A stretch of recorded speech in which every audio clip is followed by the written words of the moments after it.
So I was going to tell a story. Yeah, and then I rudely interrupted you. No, not at all. When I was in college, I went on spring break, Cancun. Yeah? 1999, baby. Wow. Spring break Cancun. And Were you like hip and cool? I was not hip. I was not cool, but I was me, and I was in Cancun.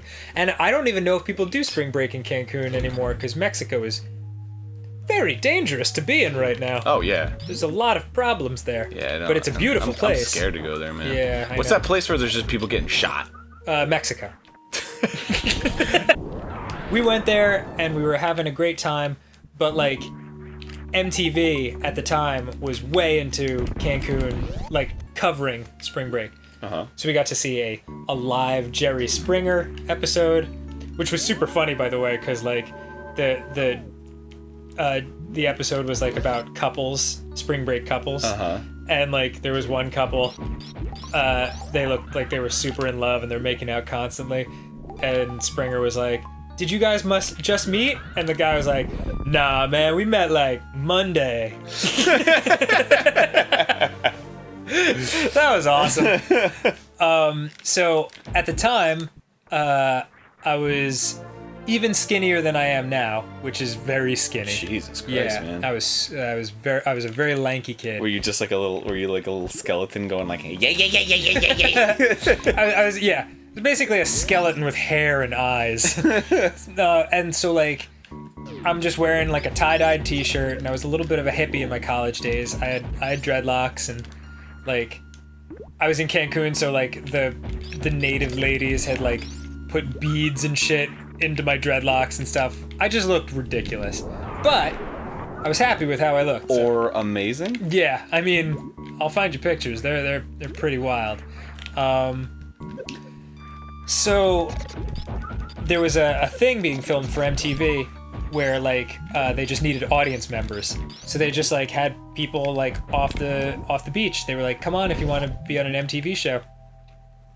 And it was me and my other skinny friend. And of course, it's spring break on MTV, so it's like the entire audience is comprised of, like, big jacked shirtless dudes and like hot bikini girls and all that.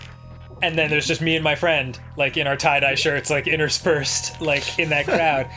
And so they filmed the first part where they're just like, yeah, they're just like, cheer, and we don't even know what the show is for. They're just, like, getting, like, crowd reaction shots. Right. And so the camera, on MTV. yeah, and the Sign this release. exactly, and the camera like swings by, and they do one pass. Fuck. And then, like, the main guy who's, like, running the show with the clipboard, like, runs over and starts talking to the cameraman and talks, like, they have a little powwow. And then, like, the bodyguard dude in charge of everything points out, like, this is a crowd of, like, 50 to 75 people. Okay. And he points to my friend and he points to me and he's like, "You guys, out." Wow. Yeah. And so, like, me and this other skinny guy have to do a we're not jacked enough walk of shame through, like, past all these, like, good looking girls and, like, jacked dudes. Fuck, man. Oh man, I know. I felt the way you probably feel right now. And I'm sorry, this is fucking infuriating. no, it's okay. It's okay. But that is the reason why, like, forever I'm like, MTV can go fuck itself. Oh, just because they didn't think you were jacked enough? Yeah. I am going to stab a fucking bitch right now. They sassed me.